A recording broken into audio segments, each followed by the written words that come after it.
Ndewonu, ana m anabata unu na YouTube chanel nke anyị.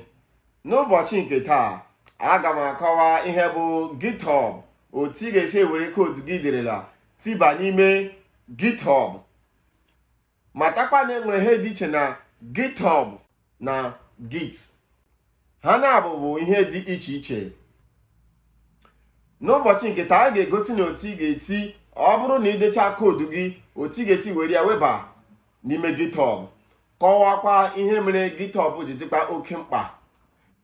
Chetakwa na enwere ndị ọzọ nke a na-akpọ Gitbucket maọbụkwa GitLab maọbụ ndị ọzọ yirikwa ya nke a na-eji arụchakwa ọrụ n'ime Git.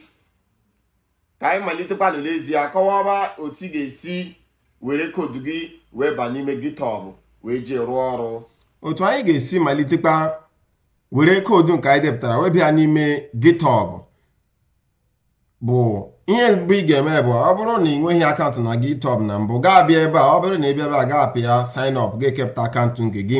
Ọ bụrụkwa na ị nwere akaụntụ gị na mgbe ochie, gaa bịa ebe a mee sign in. Ihe anyị chọrọ ịkọwa na ihe nkụzi nke a bụ otu ị ga-esi were koodu gị weba ya n'ime GitHub. Nkụzi nke a abụghị nkụzi nke Git, enweghị dị iche Git na GitHub. Ihe ọzọ m ga-achọ ka anyị mee, ka anyị gaa na VS Code anyị, ebe anyị ga-ewebata folda nke anyị chi weba na GitHub. Folda nke anyị na-achọ iwebata folda nke nwere koodu nke anyị chi weba na GitHub. Ihe ọzọ ma ịpịa nke edere faịlụ, ga-aga họrọ folda nke ị chọrọ iweba na GitHub. M ga-abịa ebe m dosara, m họrọla m ka crypto app ahụ nke m ga-ahọrọ. Ọ bụrụ na m họrọ ya, ihe ọzọ m ga-eme bụ emepeela m ebe a. Hụrụ, o mepela. Ka anyị ga-achịkwanụ n'ebe GitHub. Ọ bụrụ na ebe a ile anya ebe ihe wụ GitHub nke m a, alọgọla m in nke GitHub. Ihe GitHub nke m alọgọla m in. Ihe ọzọ ị ga-eme bụ ọ bụrụ na ị kesue akaụntụ gị na mbụ, ihe ị ga-ahụ bụ create repository. Mana nke ọ bụrụ na ị nwekwa na akaụntụ, ilekwa ebe ga-ahụ ebe edere repositories. Ọ bụrụ na ilekwa ebe ga-ahụ na ihe edere ebe a bụ new. Ọ bụrụ na akaụntụ gị ga-abụ akaụntụ mgbe ochie, ga-apịrị nke edere enu. Ma ọ bụrụkwa na ọ bụ akaụntụ ọhụrụ, ọ ga-ezi gị create repository. Ihe ọzọ ga-eme, mpịa nke edere new, ọ ga-ebupụtara ebe m ga-esi ike. Lekwa ihe ọzọ na-akpọkwa, ihe ọzọ m chizikwa gị, ihe a na-akpọ Git. Nke a bụ nke a na-akpọ Git. Ọ bụ ihe a na-akpọ Git, nke a na-akpọ ya version control system n'asụsụ oyibo. Ọ bịa na-enyere GitHub aka iji jikọta koodu niile ị ga-etiba n'ime GitHub. Tupu ga-eji GitHub gị rụọ ọrụ, ị ga-agbarịrị mbọ nweta Git. Nke bụ nke a na-akpọ Git. Ị ga-enweta ya tupu ga-eji nke a na-akpọ GitHub wee rụọ ọrụ. Ihe ọzọ anyị ga-eme bụ anyị ga-ihe ya aha, anyị ga-akpọ ya, ka anyị kpọọ ya GitHub repo. Akpọ ya GitHub repo na Igbo. Ihe a ga-abụ aha GitHub. Ihe a ga-abụ aha repository. Ihe nke a na-akpọ repository ọnọdụ ka ihe a na-akpọ folda nke ikiri na GitHub, ebe ị ga-ewere koodu gị ahụ niile weba n'ime ya. Ka anyị na-agakwala iru. Ihe ọzọ ebe a bụ ihe a na-akpọ description. Anyị ga-asị ya ihe a bụ ihe nkụzi nke GitHub repository. Ị hụrụ ya? Ihe ọzọ ị ga-enwere ikekwa gasị ka itinye repository gị na private ma ọ ga-etikwe na public. Anyị ga-ahapụ ya na public.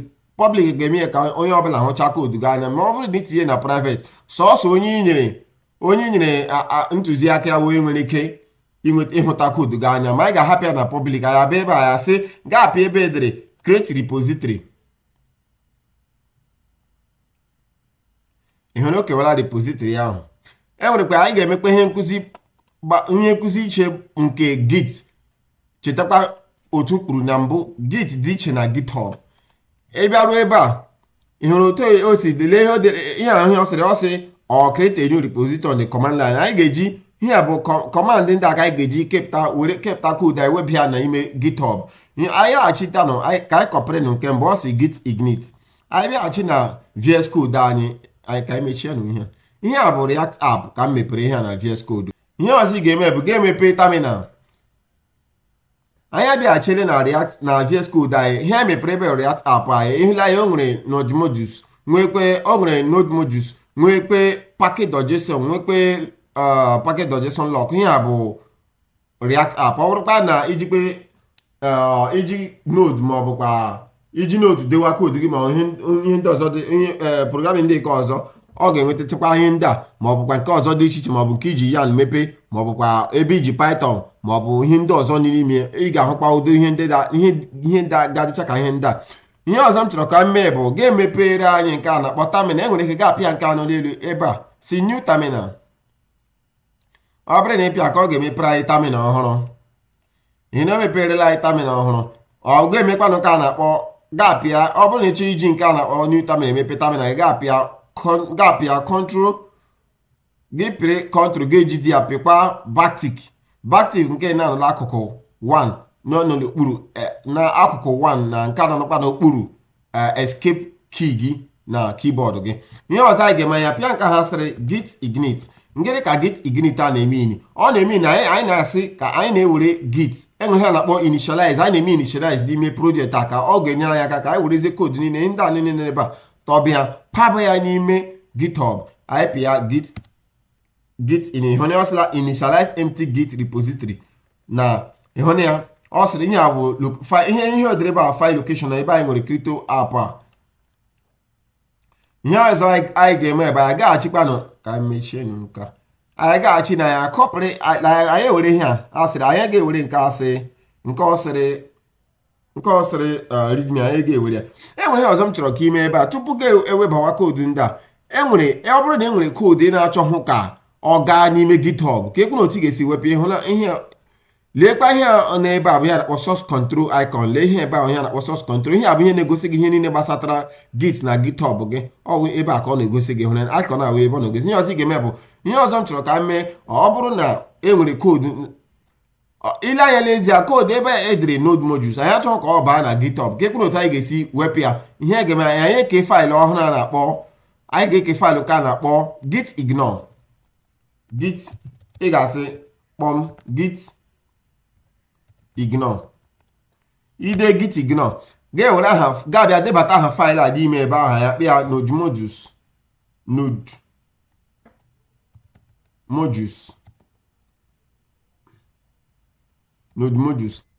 ọ bụrụ na idecha ya etu akpọrọ ebe a node anyị kpọrọ node modules, anyị etibara ya n'ime git ignore.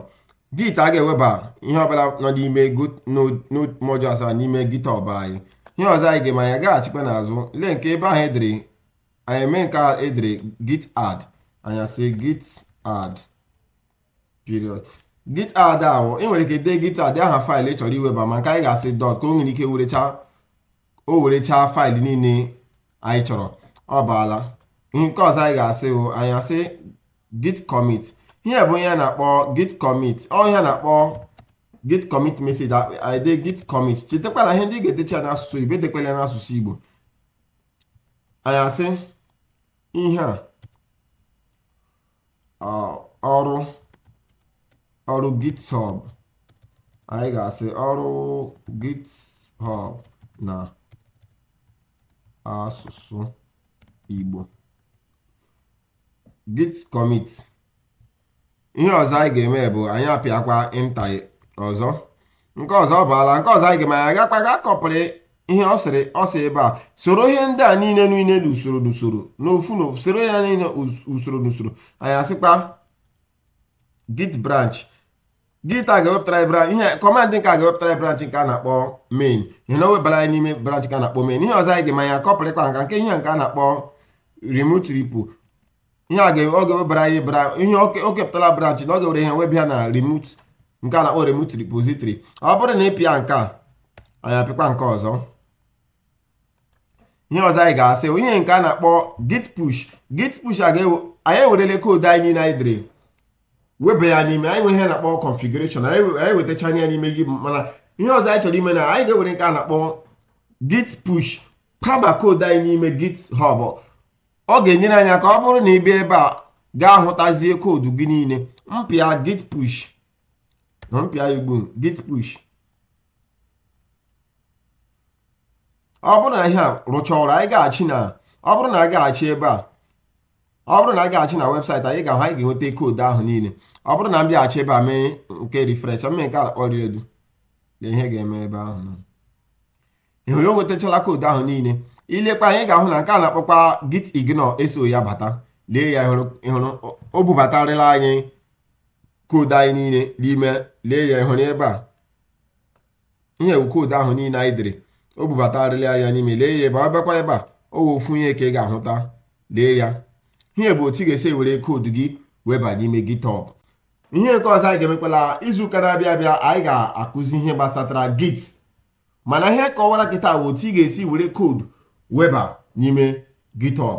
Ihe abụghị nkụzi nke git, ihe kọwara otu ị ga-esi were koodu gị weba n'ime GitHub.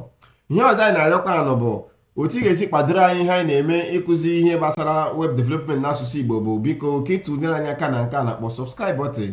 Anyị na-arịọ gị ka ịtụnyere aka na subscribe button na otu ị ga-esi nyere anyị aka ma kwadokwa ihe anyị na-eme na ntụziaka na ihe nkwado nke asụsụ Igbo. Biko tinyere anyị aka na subscribe button ma kpakwara anyị aka na bọtịn ịhụnanya nke a na-akpọ like button.